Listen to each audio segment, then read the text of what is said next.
Council regular monthly meeting August 26, 2020. We're going to start out by saying the Pledge of Allegiance. Pledge allegiance to the flag of the United States of America, and to the republic for which it stands, one nation, under God, indivisible, with liberty and justice for all. That's Councilman Campbell. Say the invocation for me. Let us pray. Go ahead and Father, once more again, we bow our head and say thank you. Thank you for another day we never seen before. Lord, at this time we ask that you come in our meet, put it all on one card. It's all we ask in your son Jesus' name. Amen. Amen. Number 3, approval of agenda. Are you going to amend or remove B, the ordinance reading B, 8B? I know there's another amendment too, but are you going to? Say what now? You want to amend to remove the third reading? I'll table it. Yes. Okay. And then in 8. 8B, Okay, 8B. and then I believe The sheriff wants to add this, he already had a copy. Sheriff Hewlin would like to read it under new business 5A, and it's just for information. You can amend the agenda as long as you're not taking final action on anything you add. And I understand he's just going to provide you with some information today. Okay. So it'd be amend the agenda to remove 8B and add 5A. I do 5A for the sheriff, and the rest are just Move down. Requires a motion. Take that motion. Our motion to amend the agenda. It needs a second. Have a motion, second, any discussion? All in favor? Any opposed? Need a motion to approve the amended agenda. Make a motion to approve the agenda. Have a motion, need a second? Second. Have a motion, second, any more discussion? All in favor? Any opposed? 4, public hearing. A, an ordinance to amend an agreement for the development of a joint county industrial and business park of Dillon and Marion County so as to enlarge the park. No one has signed up. 4B, an ordinance to provide budget appropriations for county purposes in the county of Dillon for the fiscal year beginning July 1, 2020 and ending June 30, 2021, and adopt and implement rates and fees and for other tax purposes and county appropriation purposes and to the establish the tax millage to provide for the budget. I don't see a specific sign-up sheet for that up here, but no one has signed the other sheet that's here.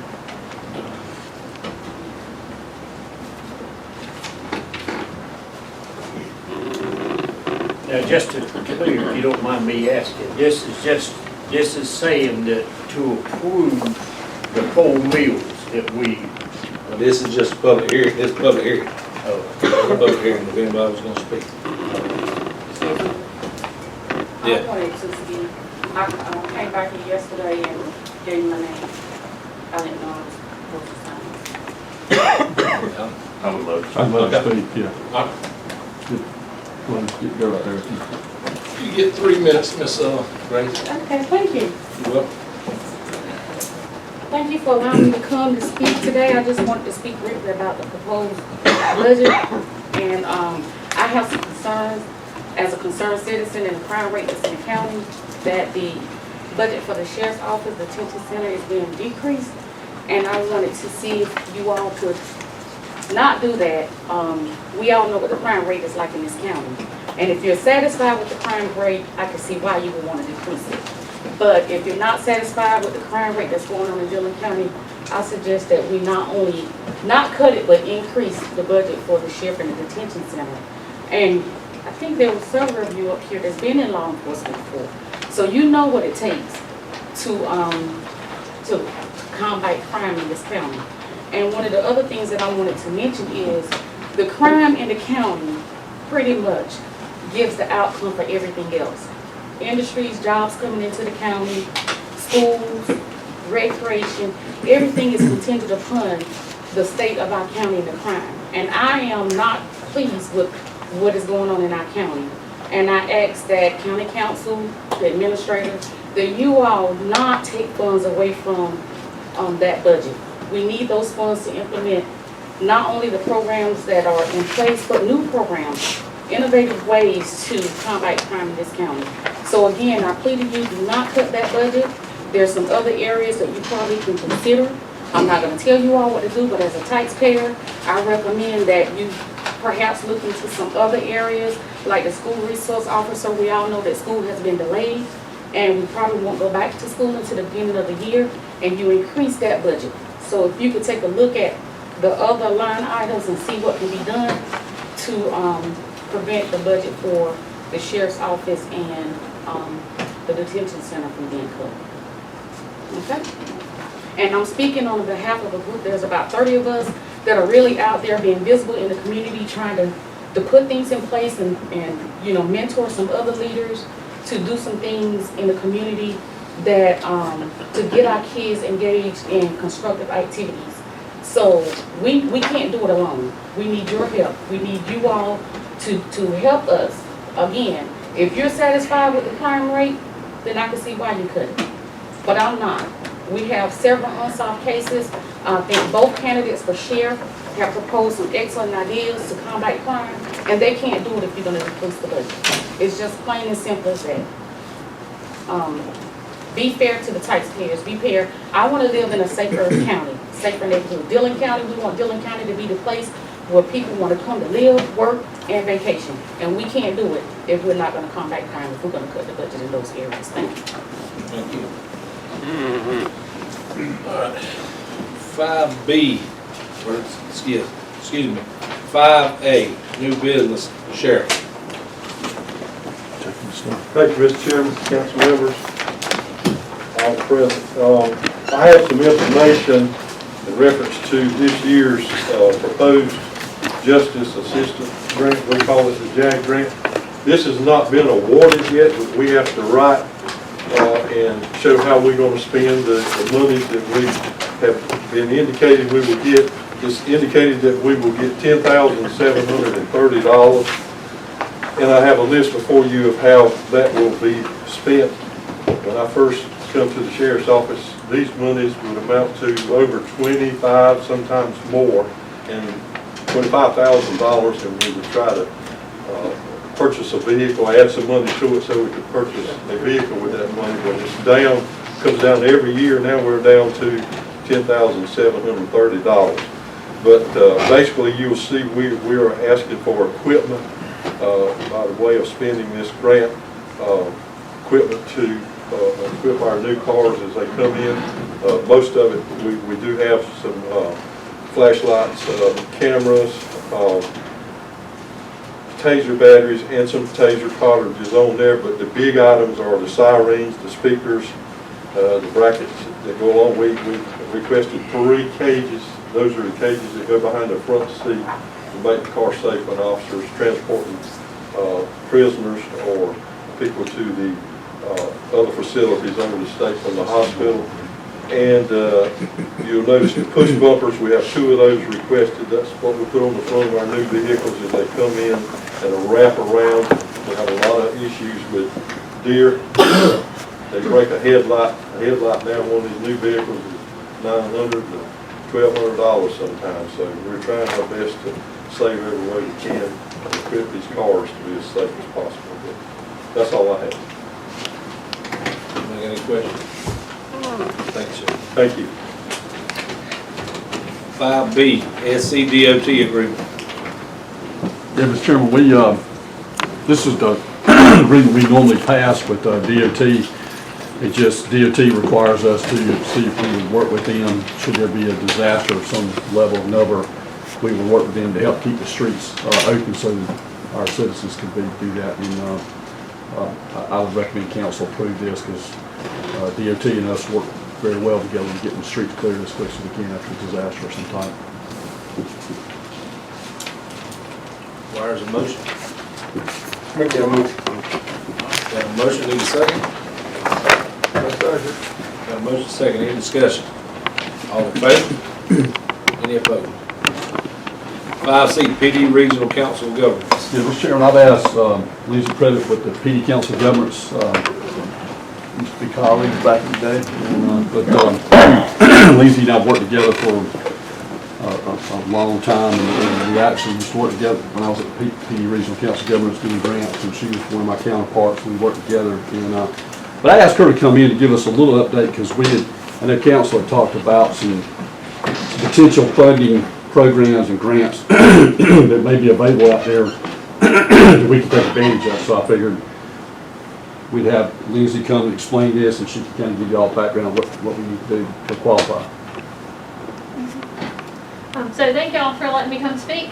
I know most of y'all are familiar with this, but I like to get out and reintroduce the COG and then reintroduce myself. You know, time passes and we forget some of the details of, you know, what we can do, and just it's nice to get out and remind everybody. And also some of our programs change every once in a while, so things that might have been true 15 years ago aren't true now. So just to give you a refresher. I am with the PD COG. It's the PD Regional Councils of Government is what that stands for. And there's 10 COGs around the state, and we're all charged with helping our local governments. And really what we're there to do is to fill in the gaps. Y'all might have needs. All of our localities have needs that they don't need a full-time staff member to be doing, you know, all year long, but you might need it for a couple months here and there. And so we are there to help you out with that, so that you don't have to have somebody on staff all the time who you only need for a couple months. We have several main functions: workforce development, we have an engineer on staff, we have planning, but today I just wanted to talk to you about our grant administration, mainly because that's what the administrator asked me to come up here and talk about, and also because that's what I've been doing for the last couple of years at the COG. I'm going to give you a lot of information in a hopefully very short amount of time, so interrupt me, ask me questions if you have any, or feel free to get in touch with me. I'm happy to chat with you about anything and everything that we could possibly do to help y'all out. Really what I want when I leave y'all here is for you to think in the next few weeks as you're trying to help the people of Dillon County, is this something the COG could help us with? Because I hate to see counties and cities allocate money for things where we could have helped you out and get some federal money or from some state money and saved you a lot. So that's what I'm going to tell you about real quick. We have two main grant programs. We have EDA and CDBG. EDA is federal. That stands for the Economic Development Administration. And that agency is primarily interested in economic development, as their name says. They give out a lot of grants for places where an industry is going to locate or an existing industry wants to expand. And y'all know about that. You've got Harbor Freight up here. Y'all have had several successful EDA grants over there. They said, we're going to invest a bunch of money and we're going to create new jobs. And so the COG wrote a grant to EDA and said, this company is going to invest a bunch of money. They're going to create a bunch of jobs, but the county just doesn't have enough to create the road and all the infrastructure that is needed to support this investment. So EDA, will you give us some money? And that's what happened. So they gave the county a grant. We got the road paved over there. It's Industrial Drive, I think is what it's called. And if I'm not mistaken, there were two grants over there. But so that's what EDA does. There's no time limits. There's no application seasons. Those grants generally cap out around $2.5 million. And the match rate is 20%. You can use any other non-federal funds to match that. So that's EDA. And actually, that particular project was part of your match came from CDBG, which is the other grant program I'll tell you about. CDBG stands for Community Development Block Grants. They are technically state funds. They come from the federal government, from the Department of Housing and Urban Development, HUD, but they send that money down to the states, and then the states award that out on competitive grant process throughout the state. So they become state funds, so they're eligible to match your federal dollars. CDBG, they can be used for economic development, like your Harbor Freight Road, but they're more frequently used for community development. Things like you have a community, a neighborhood that needs some water improvement or a sewer improvement, or it's flooding really badly and you need drainage work done. They also fund community enrichment projects, like they will pay for a fire truck. They will pay for a fire substation. They will pay to have, if you have a particular neighborhood with lots of dilapidated houses that have been abandoned, they're falling over and they're just a danger to the neighborhood and the community, they will pay to have those houses torn down. So CDBG is neighborhood and community. CDBG does have cycles. You have to know, you have to plan ahead if you're going to go after that money, because you have the spring round, which is around March, and that's when you get your big water and sewer work. And then you have your fall round in August, and that's when you can do fire trucks, fire stations, housing demo, and neighborhood revitalization. The most successful projects have a lot of planning, but behind them. So the earlier you start thinking about them, the earlier you start talking about them, the more successful your project's going to be. The match rate on those is only 10%. So if you need a $500,000 fire truck, it'll cost you $50,000 to get it. If you need $750,000 worth of water improvements, it'll cost you $75,000 to get it. So that's how CDBG works. And then once the grants are written and awarded, then we stick with you for the entire life of the grant. We administer the project. We go out and help you with bidding out the construction aspect. We interview the construction crew and make sure they're following the rules. We manage every aspect of that. We do all your reporting, and then we wrap it up with a closeout hearing, and we're all done and everybody's happy. So that was a lot, quickly. If you have any questions, I'm happy to answer them. Yes. You said something about demolition. Would that help the county too? It's absolutely for the county. That's what I want to know about. The only requirement with the demo projects is they can be residential. Well, it has to be a house. It needs to be in an area that you could look at on a map and say, yeah, that looks like a good, defined area to me. Yeah. And you need a good number of them, 15 or more. Got them. And it takes a lot of work. You have to track down all the owners. You have to have people sign off on things. So it takes, a good year of prep before you can actually do those projects. But we've got some really successful ones. The city of Bennettsville is doing one right now. We're tearing down 27 houses. And it's going well, and we're doing another grant like that in another part of their town. So hopefully that'll get awarded, and that'll be another 24 houses, I think. Yes, so the county has to establish a liaison to work next to you to get that initiated? I mean, it varies from place to place. All you have to do is, you guys send me just somebody who's allowed to speak for y'all, come talk to me about what you need and what you're looking for. Also, we'll sit down with a group from the county and say, all right, what are your needs, what are your issues that you're facing, and how can we prioritize them, which ones are we more likely to get funded and not. With CDBG, you're required to do a lot of public outreach. So we would advertise it in the paper. We would have a needs assessment hearing where people would come in from the community and talk about what their needs are. And then we would compile all that into a document that says, here are the identified needs in Dillon County, and Dillon County Council has decided to prioritize them. Here's number 1, number 2, and number 3. And we actually do that for y'all now. We do that every year. We send out surveys. They're not super well attended because they are in the newspaper, and not many, they just don't get a whole lot of attention. But in the future, we are changing the way we do them so that hopefully we can get more people. We tend to have in the past, we've tended to have better luck in the cities because the projects have been a little more visible. We haven't done as much work in the counties, but we are hoping to do that because there's no reason the counties shouldn't be able to take advantage of this. It just, in the past, has tended to be something that our cities take advantage of more, so.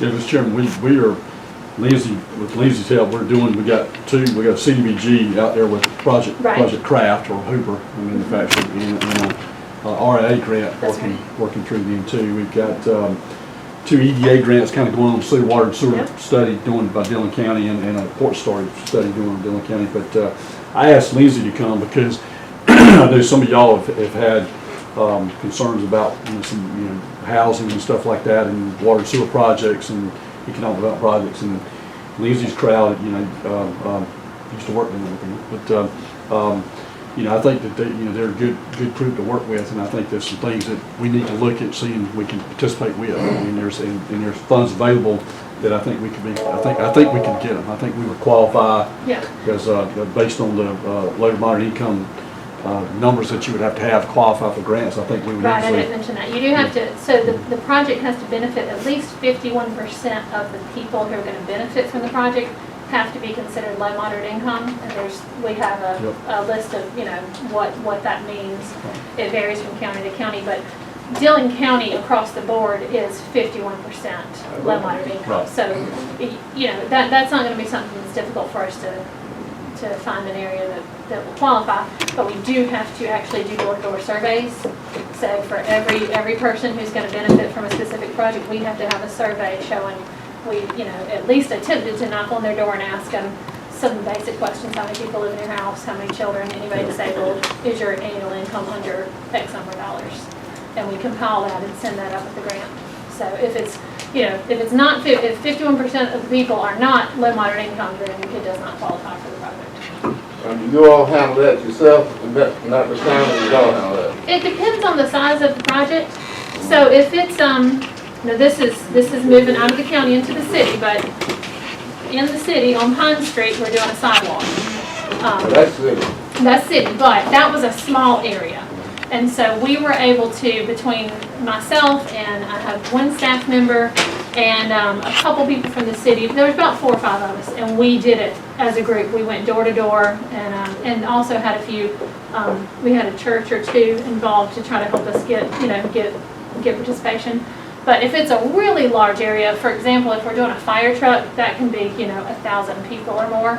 We would need to talk about it ahead of time and talk about how can we get out to all these houses. Well, That's a lot. These are houses. And that, if in that case, We've had people work in, I don't know what happened to it. So, well, we do it. That's something we do, and we've had good success with them so far. Thank you. All right, thank you very much. Hey, we have to vote on this one? No. All right, 5D, recreation request. We have 2 of them, one from Harold Moody for Dillon Christian School Booster Club Athletic Sports Program.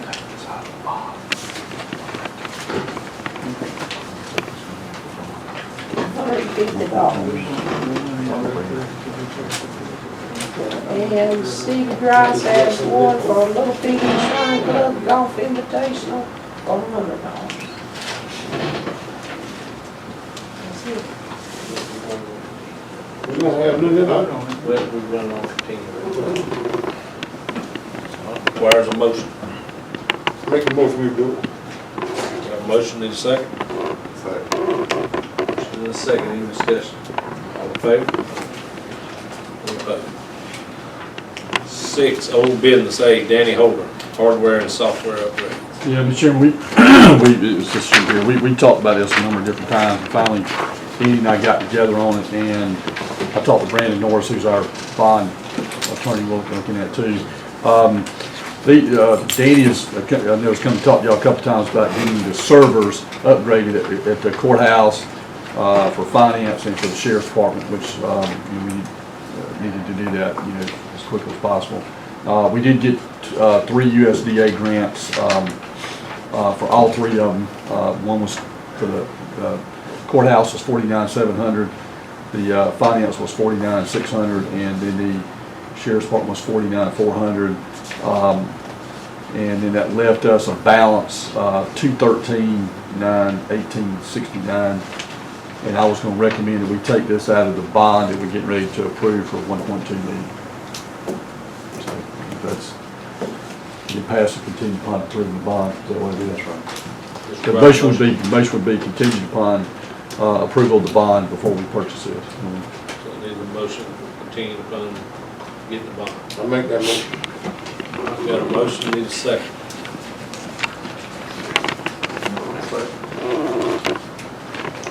Got a motion and a second, any discussion? All in favor? Any opposed? 7, finance report. This is the final report, as of August the 25th. Our general fund account, we have $2,830,159. Out of that, we got accounts payable in the amount of $647,314. which gives us a net available funds, as of August 25th, amount of $2,182,845.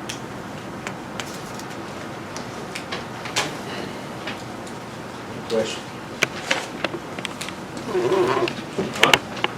Eight, ordinance readings. A, second reading, an ordinance authorizing the assurance and sale of not exceeding 1.2 million general obligation bonds, series 2020 of Dillon County, South Carolina, fixing the form and details of the bond, providing for the payment of the bonds, authorizing the chairman of county council and county administrator to determine certain matters relating to the bonds, providing for the payment of the bonds, the disposition of the proceeds of the bonds, and other matters relating thereto. Requires a motion. I made that motion. Got a motion, need a second? Second. Motion second, any discussion? All in favor? Any opposed? 8B, third reading, an ordinance to amend an agreement for the development of a joint county industrial and business park of Dillon and Marion counties as to enlarge the park. Requires a motion.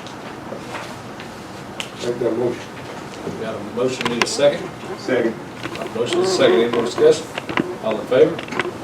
Any opposed? 9, appointments. A, accommodation tax, District 7. I'm gonna appoint Bill Coward Jr. to that board. It requires a motion. Make that motion, he be appointed. Got a motion, need a second? Motion second, all in favor?